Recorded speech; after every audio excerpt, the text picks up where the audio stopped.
एक दिन एक अजीब सी जहरीली मकड़ी ने लड़के को काट लिया। अगले ही पल उसके शरीर में कुछ अजीब बदलाव होने लगे। उसने जैसे ही ब्लैक बोर्ड को छुआ, उस पर गहरे निशान बन गए। सारे क्लासमेट्स उसे हैरानी से देखने लगे। घर पहुंचते ही वो सीधा फ्रिज से कच्चा मीट निकाल लाया और खून पीने लगा, लेकिन इतनी मात्रा उसके लिए काफी नहीं थी। जब उसने अपनी बहन की गर्दन पर धड़कती नसें देखी तो उसके अंदर की प्यास और भी बढ़ गई। वो सीधे उसकी तरफ दौड़ पड़ा, मगर ऐन वक्त पर खुद को रोक लिया। लेकिन जैसे ही अपने रूम में पहुंचा, वहां एक वैम्पायर कैप्टन उसका इंतजार कर रहा था। उसने बताया कि अब वो एक असली वैम्पायर बन चुका है और अगर उसने यहाँ से जल्दी नहीं भागा तो वो अपने ही परिवार को मार सकता है। परिवार की सुरक्षा के लिए उसने कैप्टन की मदद से बिल्डिंग से कूदकर खुदकुशी का नाटक किया। फिर एक रात जब पूरा चांद आसमान में चमक रहा था, कैप्टन चुपचाप कब्रिस्तान आया और उसे जिंदा कर दिया। तभी अचानक उसका दुश्मन ब्लड डेविल वहाँ आ धमका। दोनों में जबरदस्त लड़ाई हुई। ब्लड डेविल जैक को बोरी में भरकर ले जाना चाहता था, लेकिन कैप्टन ने ग्रेवस्टोन रिंग से बोरी उठाई और वहाँ से भाग निकला। वो जैक को एक सर्कस लेकर गया जहाँ सबके पास कुछ न कुछ पावर थी। लेकिन समय बीतने के साथ जैक को अपने पुराने दोस्त की याद सताने लगी और उसने माइकल को फोन कर दिया। उसे नहीं पता था कि इस कॉल से उसकी लोकेशन लीक हो जाएगी। जल्द ही एक गंजा आदमी वहां पहुंचा और जैक को सौंपने की धमकी दी, पर कैप्टन ने मना कर दिया। जाते जाते गंजे ने सर्कस के 2 लोगों को अपना जासूस बना दिया।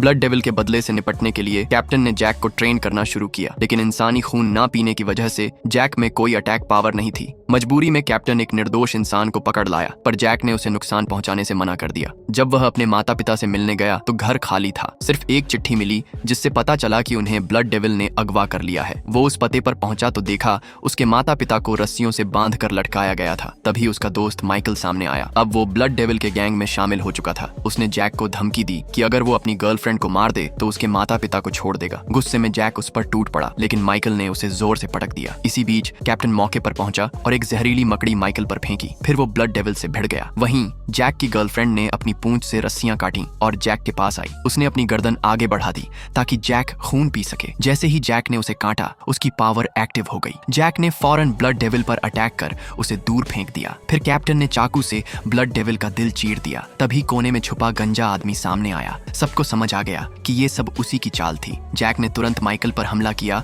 और दोनों की जबरदस्त फाइट शुरू हो गई। तभी गंजे ने अपनी उंगली उठाई और दोनों को हवा में रोककर जमीन पर पटक दिया। दोनों फिर उठे और लड़ाई जारी रखने लगे, मगर गंजे ने चिल्लाकर उन्हें रोका और कहा कि अभी लड़ाई का वक्त नहीं आया है। उसने उंगली घुमाई और एक अजीब सी गैस ब्लड डेविल के शरीर में भेज दी। पलक झपकते ही उसकी लाश सूख गई। फिर एक देहाती आदमी उसके कपड़ों से बाहर निकला। इसके बाद तीनों आदमी गाड़ी में बैठकर वहां से चले गए। जैक ने अपने परिवार को अलविदा कहा और अब वो सर्कस का हिस्सा बन चुका था। उसकी जादुई जर्नी अब शुरू हो चुकी थी।